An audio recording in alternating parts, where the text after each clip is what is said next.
What is happening, guys? Chris from NGG here, and today I have something very special for you. This is Michael Batten's first place Dublin League Cup Sceptile VikaVolt Rayquaza deck list. This is just an extremely cool list. I'm going to leave Michael Batten's Heyfonte post in the description just so you can tune in and ask him some questions if needs be on basically some of the ratios he played, as well as matchups that he played through the day as well.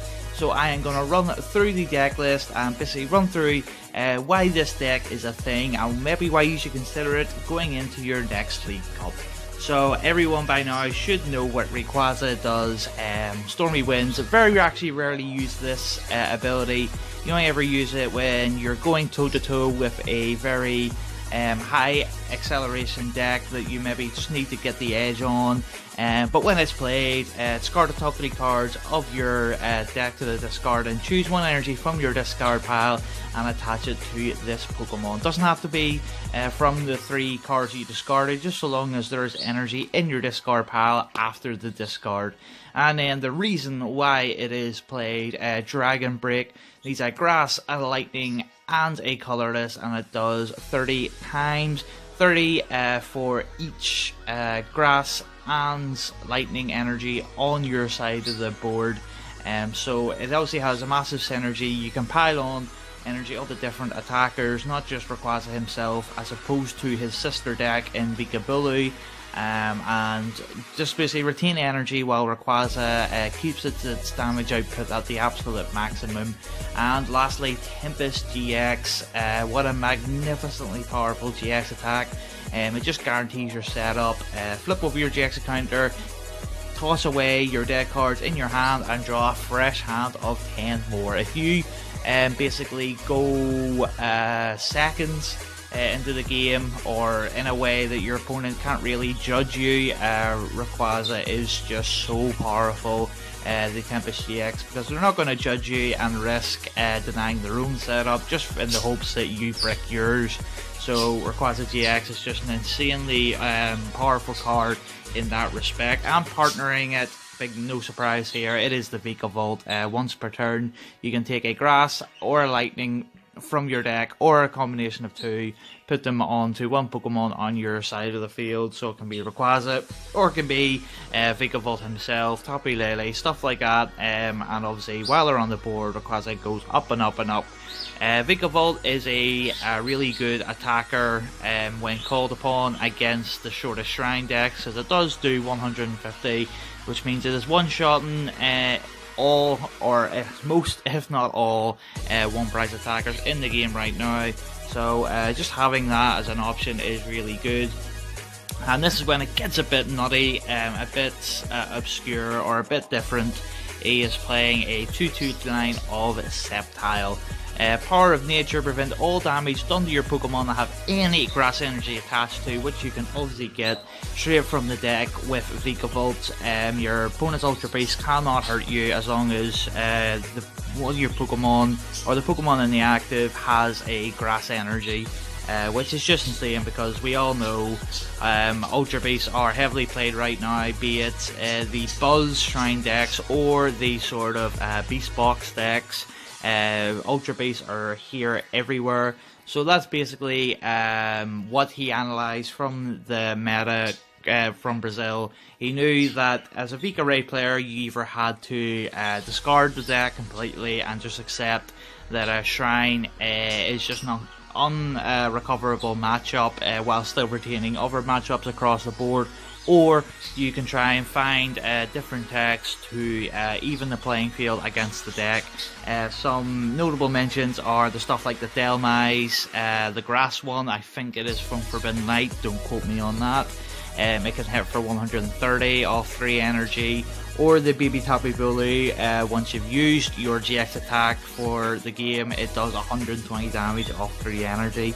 So they're all really nice and stuff, but none of them prevents Baby Buzzwole from either sledgehammering you, which is unavoidable against the deck, as it only presents you 1 prize options.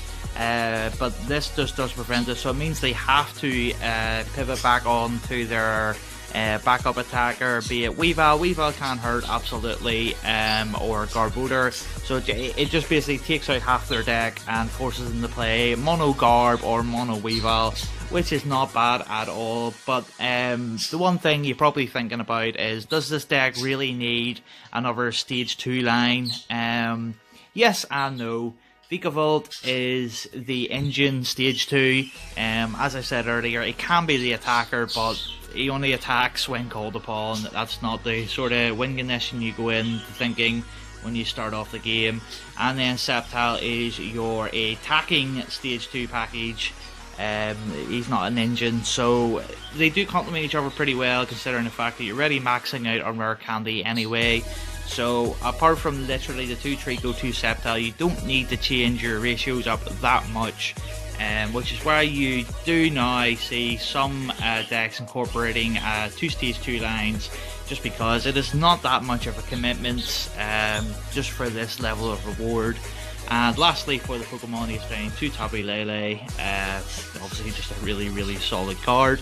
Pokemon line is very small, but pretty big for a Rayquaza deck all in all, because of the Chunky Monkey Sceptile line. Sceptile is obviously a very fantastic attacker in itself. 1 Grass Energy, 20 times damage, or 20 times the amount of energy attached to all of your Pokemon. So it's kind of the same as Dragon Break, except obviously it's 20 times instead of 30. So Vikavolt powers up them both. So like I said, they do complement each other pretty well. So having another Stage 2 line isn't a downside at all, especially with no cards like Espeon EX really punishing you for playing Rayquaza or Rare Candy instead of evolving it up naturally.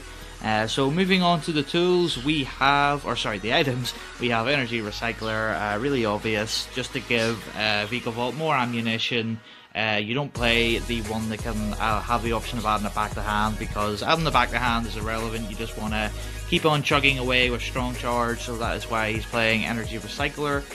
One Escape Rope, just as a switch, but also adds that level of disruption, which can be really cool against especially the Shrine deck. It can take Buzzwole out of the active, or bring Buzzwole in if it's the only real Pokemon they have. You can maybe start playing around Sledgehammer turns in that respect, but it is just switch with that added little bit of disruption, which is always good to have. And then we're playing a super consistency here of 3 Mysterious Treasure, 3 Nest Ball, and 4 Ultra Ball. This is just being as turbo as you can to get as many of your Pokemon down as you possibly can. This is why you're playing basically 10 ball searches, because you want to search your Rayquaza, you want to search down Vikavolts, Tapu Leles, all that good stuff. Then 4 Rare Candy, obviously, because of the Stage 2 lines. 2 Stretcher, I think that's standard for a Rayquaza build, but it obviously makes you able to use strong winds against those high accelerating decks without getting punished to an extent. 1 Switch, I'm not too sure why he played 1 Escape, 1 Switch instead of 2 of both, but I guess it just adds more versatility to the deck as opposed to just sticking to Escape Rope or Switch. That would be my guess anyway. And then lastly, we're going to go into the supporters. There is 3 Cynthia, obviously the best draw supporter we have available to us right now. 4 copies of Guzma, because you want to be very selective with who you're knocking out. So Guzma is just one of the best cards in the deck. 1 Hala, because you are aiming to use Tempest GX turn 1 to really maximize your setup. So Hala then on after just should be giving you the 7 cards.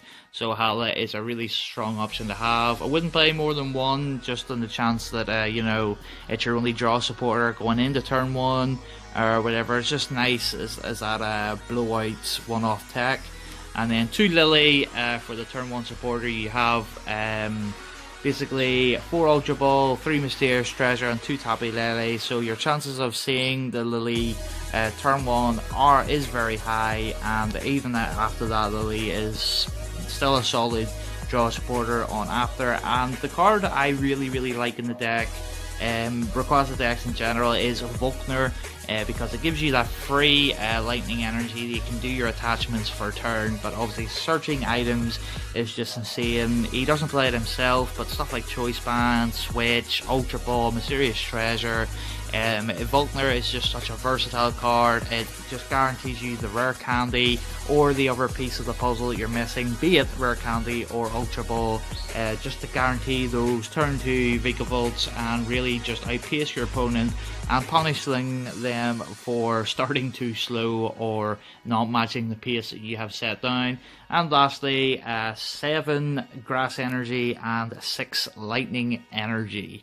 So that's the deck, guys. Like I said, I will leave the original post in the description so you can ask him any questions that you need. He's a really nice guy. He was at the League Cup I was at.